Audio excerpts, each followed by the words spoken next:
Assalamualaikum warahmatullahi wabarakatuh. Hai, welcome back to my YouTube channel.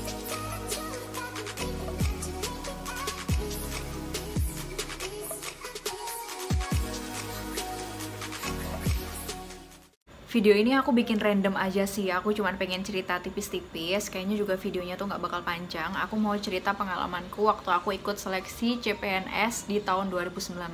Seleksi CPNS 2019 tuh kalau nggak salah dibukanya bulan Oktober ya. Terus mulai ditutup administrasi tuh kalau nggak salah bulan November.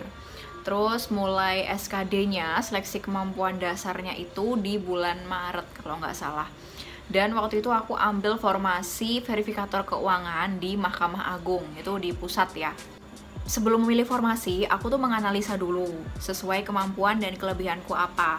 Aku estimasikan, aku lihat dari SKB-nya, seleksi kompetensi bidangnya, dia itu tesnya ngapain aja. Dan aku berusaha menghindari formasi yang ada tes wawancaranya. Karena aku merasa nggak pede untuk wawancara CPNS, entah kenapa.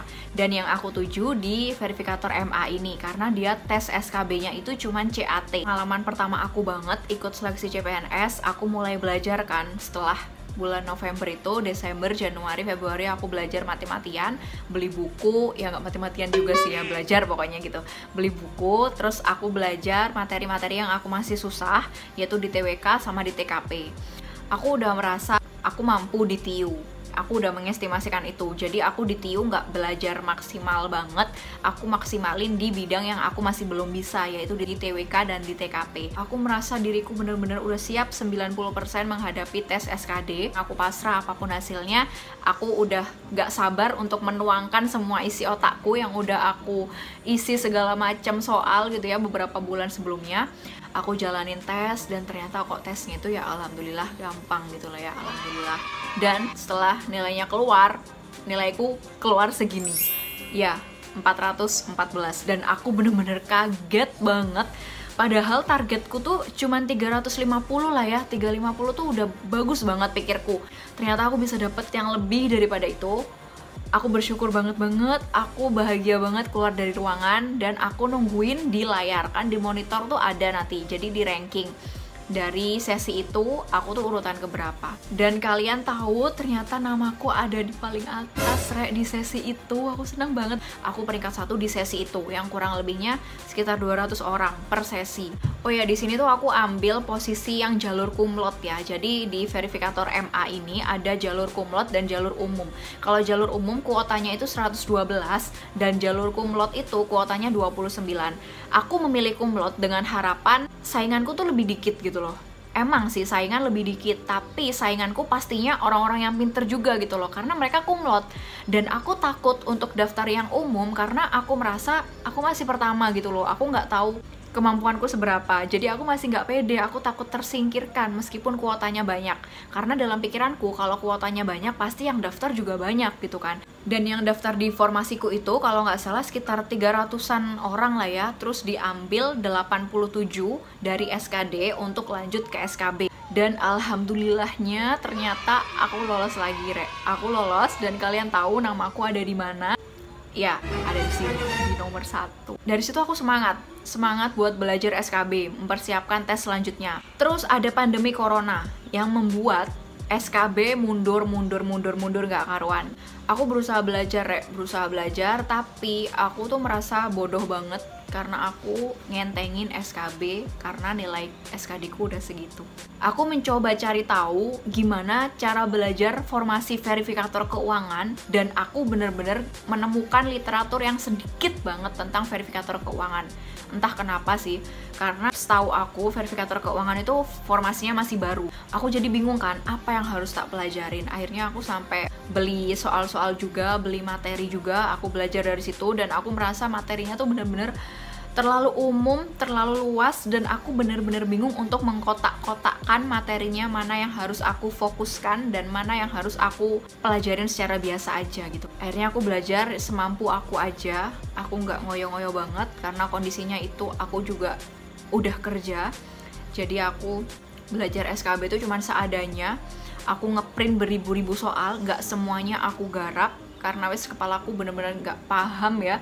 Aku bener-bener bingung mana yang harus aku pelajari lebih dulu gitu loh. Hari H ujian SKB tiba ya, tetap di kantor BKN-nya itu. Aku merasa aku akan gagal. Itu was feeling gitu loh di dalam hati, karena aku merasa aku masih belum punya bekal yang cukup kayak waktu aku menghadapi SKD. SKD tuh aku bener-bener pede gitu loh, berangkat ke tempat ujian tuh aku pede. Karena aku tahu di otakku aku udah siap, aku udah punya gambaran soalnya kayak apa. Sedangkan SKB, aku bener-bener ngawang, aku nggak tahu soalnya itu kayak apa. Dan aku bahkan bener-bener ngawang, apa aja yang tak masukin di sini tuh apa, aku nggak ngerti, Pe. Aku bener-bener pasrah, aku ujian, dan aku menghadapi soal-soal yang oke, di luar ekspektasiku banget. Aku udah belajar materi-materi yang menurutku masuk di formasi verifikator keuangan. Tapi ternyata yang keluar materi-materi keuangan secara umum. Dan itu menurutku soalnya emang remeh-remeh banget gitu loh. Dan saking remehnya, aku nggak kepikiran buat belajar itu. Di catatan kertasku tuh banyak banget nomor-nomor yang aku centang, yang aku nggak bisa jawab. Aku nggak bisa jawabnya tuh karena galau juga sih. Karena ada 2-3 soal, itu tuh soalnya sama. Dan jawabannya sama. Bayangin aja, kalau aku udah salah jawab, pasti semuanya ikut salah kan. Jadi aku berusaha untuk mikir-mikir, aku selang-seling jawabannya gitu. Aduh, aku pokoknya bener-bener, ini soal apa sih? Aku mikir ngono kan. 3 menit sebelum ujian berakhir, aku langsung submit. Langsung muncul nilainya. Iya, nilaiku 295. Aku shock kan. Oke, emang separah itu ya. Ya udah sih, ya udah aku langsung pulang. Aku keluar ruangan itu dengan lemes banget gitu ya. Aku udah feeling aku nggak bakalan lolos. Aku nungguin jemputan tuh ya. Aku nungguin jemputan di depan gedung BKN, di pinggir jalan, di trotoar. Aku duduk, Pe. Terus aku langsung ngitung-ngitung nilaiku, kira-kira rata-rataku tuh berapa. Setelah aku hitung sama bobotnya juga, dan ternyata itu emang kecil banget. Di situ aku tiba-tiba nangis, Pe, di pinggir trotoar tuh aku nangis. Kayak aku merasa bodoh banget, aku merasa menyesal, aku kurang belajar, aku kurang teliti, baca soal-soal yang remeh, aku nggak bisa. Ya wes lah ya. Penyesalan tuh emang datangnya belakangan. Dan ketika pengumuman SKB, beneran, namaku ada di sini. Iya, urutan 35. Dan 29 orang yang diambil. Selisih 6 nama. Sedih, Pe, sedih banget gitu ya ampun, rasanya kayak orang tua udah berharap banyak gitu ya ke aku, tapi ternyata ya masih gagal gitu kan. Aku di video ini cuma mau kasih tahu aja sih ke kalian nggak usah minder, kalian nggak usah pesimis ketika misal SKD kalian itu jauh banget ada di bawah. Kalian masih ada waktu untuk membenahi itu semua di SKB, karena lihat aja aku, peringkat 1 SKD, peringkat 1 di sesi, peringkat 1 di hasil akhir, tapi ternyata ada di peringkat 36 waktu SKB. Dan buat kalian-kalian yang mungkin nanti ikut CPNS 2021, kemudian udah dapat nilai SKD yang memuaskan, kalian gak boleh lengah di SKB kayak aku. Ya jadinya kayak gini, SKD itu cuma membantu 40% loh ya, diingat-ingat. Masih ada SKB yang menentukan semuanya. Semangat terus aja buat teman-teman semuanya yang mungkin sama gagalnya kayak aku. Semangat terus, kesempatan gak cuma 1 kali aja. Masih ada waktu untuk berbenah, masih ada waktu untuk belajar. Aku sadar aku gagal karena emang aku merasa usahaku belum maksimal saat ini.